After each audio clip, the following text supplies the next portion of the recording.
அனைவருக்கும் வணக்கம். Jeganathan KTV school YouTube channel. நம்ம சேனலில் உயர்கல்வி அட்மிஷன் மற்றும் வேலைவாய்ப்பு தகவலாம் பார்த்துட்ருக்குறோம். இந்த வீடியோவில் இந்த தனுவாஸ் பிவிஎஸ்சி கோர்ஸ் இருக்கு இல்லையா, அங்கே இந்த என்ஆர்ஐ கேட்டகரிக்கு என்ன என்ட்ரன்ஸ் யூஸ்வலாக என்ஆர்ஐ கேட்டகரிக்கு என்ட்ரன்ஸ் எக்ஸாம் உண்டு. அது எப்படி இருக்குது, சிலபஸில் என்ன, எப்படி எக்ஸாம் நடக்கும், எப்போ நடக்கும் அப்படிங்கிற விஷயத்தில் வீடியோ பார்ப்போம். இதுவரை நம்ம சேனலை சப்ஸ்கிரைப் பண்ணலாம் பண்ணிவிட்டு இந்த மாதிரி தகவலெல்லாம் ஷேர் லைக் பண்ணுங்கள். மறக்காமல் அந்த ஆல் நோட்டிஃபிகேஷன் பெல் பட்டனை ஆன் பண்ணி வைங்க. அப்போ தான் இந்த அப்டேட்லாம் உடனுக்குடனே உங்களுக்கு தெரிய வரும். அஃபீஷியல் வெப்சைட்டு இது தான், வழக்கமாக பார்த்துருப்பீங்க. இதில் போய்ட்டு நம்ம தமிழ்நாடு கேண்டிடேட்ஸு அதை விட்டுட்டு கீழே பார்த்தீங்கன்னா என்ஆர்ஐன்னு இருக்கு இல்லையா, என்ஆர்ஐ இருக்குது. அதுக்கடுத்து ஃபாரின் நேஷனல் இருக்குது, 2 கேட்டகரி. நான் வந்து என்ஆர்ஐ கிளிக் பண்ணுறேன். என்ஆர்ஐன்னா நான் ரெசிடென்ட் இண்டியன்ஸ் அப்படின்றது இருக்குது, அந்த கேட்டகரி.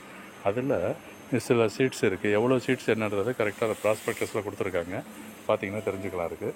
இதில் முக்கியமான விஷயம் வந்து என்ட்ரன்ஸ் எக்ஸாம் பேஸ் பண்ணி தான் இந்த அட்மிஷன் நடக்கும் என்ஆர்ஐ கோட்டாவுக்கு. இந்த விண்டோ ஓப்பன் ஆகிடுச்சிங்களா, இங்கே பார்த்தீங்கன்னா தான் தெரிஞ்சுக்கலாம். அந்த NRI WhatsApp NRI sponsored candidates, இவங்க 3 கேட்டகரி இருக்குது. 3க்கும் சேர்த்து என்ட்ரன்ஸ் எக்ஸாம் பேஸ் பண்ணி தான் அதில் இருக்கிற மார்க் வச்சு தான் நீங்கள் ஜாயின் பண்ண முடியும், கிளாஸ் இதாக கிடைக்கும். அதுக்கு வந்து இப்போ சிலபஸ்ன்னு கொடுத்துருக்கு பாருங்கள் கீழே.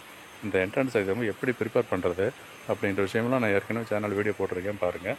Just syllabus for entrance examination click பண்ணிட்டீங்கன்னா நெக்ஸ்ட்டு ஒரு பிடிஎஃப் ஃபைல் ஓப்பன் ஆகும். ஸோ அந்த பிடிஎஃப் ஃபைலில் உங்கள் கம்ப்ளீட் டீட்டெயில்ஸ் கொடுத்துருப்பாங்க. அதாவது சப்ஜெக்ட் வைஸு என்ன அப்படிங்கிறது, சப்ஜெக்ட் வைஸ் தானே முக்கியம், அதுதான் தெரிஞ்சுக்கணும் இருக்குது.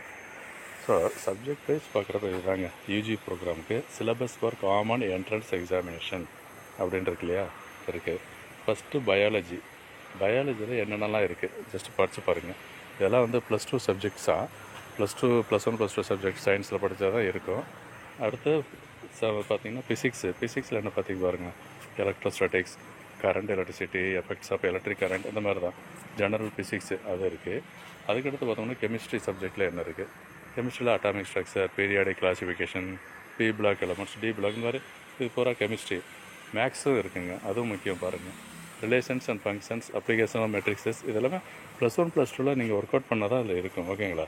ஸோ நோட்டு இது எப்படி இருக்கும் அந்த என்ட்ரன்ஸ் எக்ஸாமினேஷன், அது சிலபஸ்ஸு எவ்வளோ கொஷின்ஸ் பார்த்தீங்கன்னா தெரியும் பாருங்கள். பிடெக் கோர்ஸ் இருக்குது, பிவிஎஸ்சி கோர்ஸ் 2மே இருக்குது. பயாலஜியில் பிவிஎஸ்சி கோர்ஸுக்கு 50 மார்க்கு, ஓகேங்களா. அது 50 கொஸ்டின்ஸு. அதே பிடெக்கில் வந்து ஃபுட் டெக்னாலஜி மட்டும்தான் இருக்குது, 25 கொஸ்டின் கேட்பாங்களாம் பயாலஜி.